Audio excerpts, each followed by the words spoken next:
Hey, YouTube, what's going on? Al Divine checking in with another gun review. I haven't done about a video in about a month, so I want to go ahead and put one up. I got another gun on loan from a buddy of mine.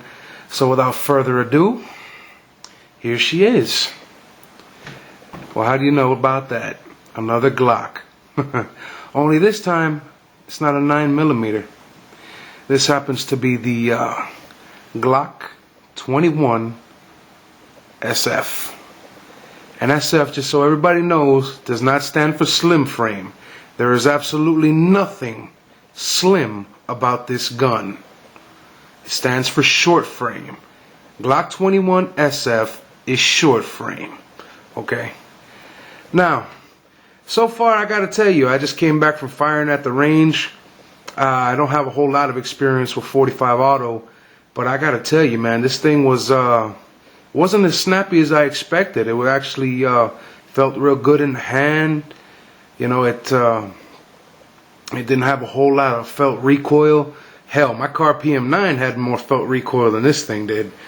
But it was really nice to shoot. It was actually really comfortable. I was putting huge holes in the target. I wish I could have recorded it, but nonetheless, here it is. This is an older one. It's got a little bit of wear on it.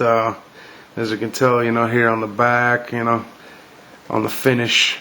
But, you know, for its age, it's not that bad. It's, well, like I said, it's a 45 auto, carries 45 ACP. But, before we do anything else, let's go ahead and clear this weapon, shall we? Alright, we ain't got nothing in there. Nothing in the mag. Completely safe gun, just for all you, safety sallies out there, huh? But anyway, this is what you would consider a full-size or service weapon gun. I'll go ahead and give you a couple of the specs on it real quick. Let's go ahead and load those up. Glock 21 SF. The style's full-size, is a service model. It's a 45 ACP. Capacity is 13+1. It's safe action, double action only. It's got fixed sights. I don't know what you would call these. You know, I can't really call them 3-dot sights. It's I call them the U, the U sights. That's pretty much what it looks like. It looks like a giant field goal. Well, that's all good. It's got 3 internal safeties. It has no external safety. The overall length is 7.59 inches. The height's 5.47 inches. The weight is 26.8 ounces. The width is pretty beefy at 1.27 inches. The barrel length is 4.6 inches. The sight radius, that's from the rear sight to the front sight, is 6.77 inches. Trigger pull is 5.5 pounds. Now there is an option out there, you can switch it out for 3.5, but like I said before, we'll put that in another video.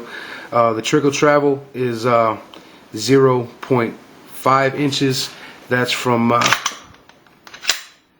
the point of when you press the trigger, safe direction, and it clicks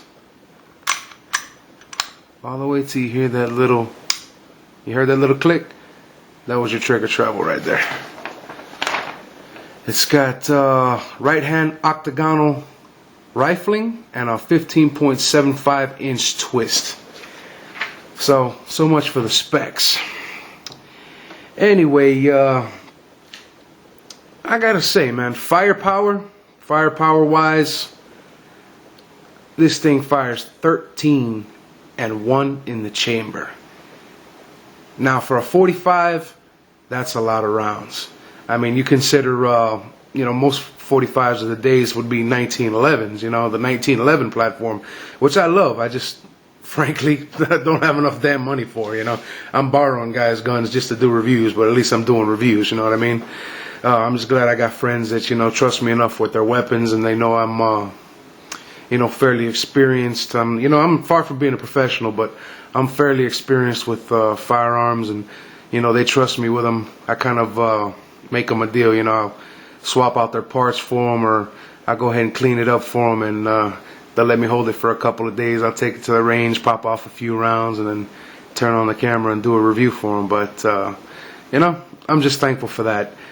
But like I was saying, As far as firepower, 13 plus 1, I can't complain.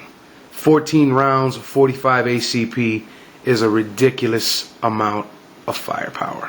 And I don't think you could do any better. Reliability, hey guys, it's a Glock. I'm not going to say any more about that.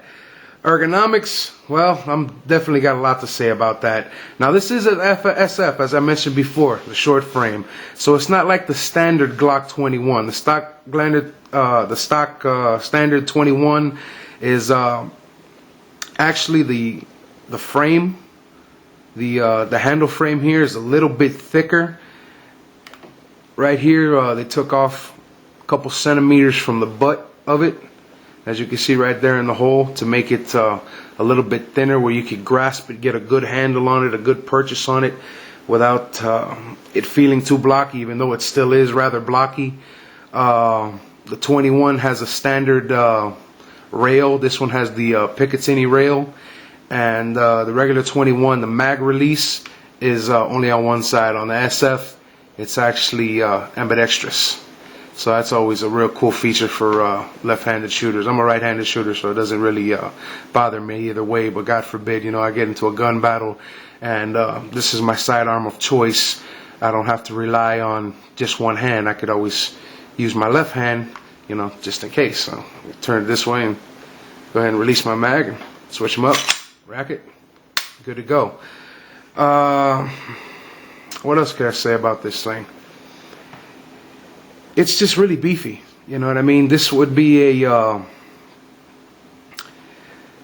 really thick gun. I mean, really look at that. I think the only thing that really beats it along the lines of thickness in a Glock would probably be the Glock 30. You know what I mean? That thing's a little brick. This is like a cinder block, but that thing's a fucking brick, man. The Glock 30, I held that thing and I had to put it down right away. I couldn't imagine carrying that thing. I'm sure a lot of you guys do, and you carry it comfortably. Hey, more power to you. But I'm a pretty heavy set guy, and that thickness and my thickness don't exactly combine very well, if you know what I'm saying. But concealability, yeah, you could conceal this. Me, I wouldn't do it on a inside the waistband holster. I would probably do it on an external, either a pancake holster or a Black Hawk Serpa, or something along those lines. But yeah, I definitely wouldn't do IWB with this thing. It's, like I said, really beefy, too beefy for me. So that's just the way I feel about it. I'm sure you guys do it, but I choose not to. That's why I carry weapons, a Car PM9. It's short, it's light, and it packs a nice punch. But this would be a full-size service model, maybe a range gun, or actually what I would definitely use this for is a hell of a home defense piece. This I would keep on my nightstand or in the dresser drawer, and God forbid I hear somebody break through my glass or kick my door open or something of that nature. This would be the go-to gun right here. I mean, this thing's a beast. I can't imagine going at somebody 14 rounds of 45 ACP. I wouldn't even use any specialty rounds. I'd just slug the shit out of you. You know what I mean? But hey, that's just me. Now, as far as price, once again, it's mid-range. This will go anywhere brand new between $550 and $600. In the gun show, you'll probably look at about $450 to $500, depending on the wear of it. What more can I really say about this thing? I mean, would I recommend it? For the purposes that I said, yes. For anything else, I'm sure a lot of you do, but I wouldn't. I mean, Glock, reliability, phenomenal. Firepower is phenomenal. Ergonomics could be better, but I'm pretty sure the Gen 4, that comes with the removable back straps and customizable back straps, I'm sure they'll handle it that way. I just don't like the way it looks personally. Concealability, nah. Price, yeah. So there it is one more time. I'm gonna give you a left, or actually the right hand version of it. Remember, sure, safe area. It's not loaded. I'll give you the back of it, how beefy it is, and sight radius. From the left side,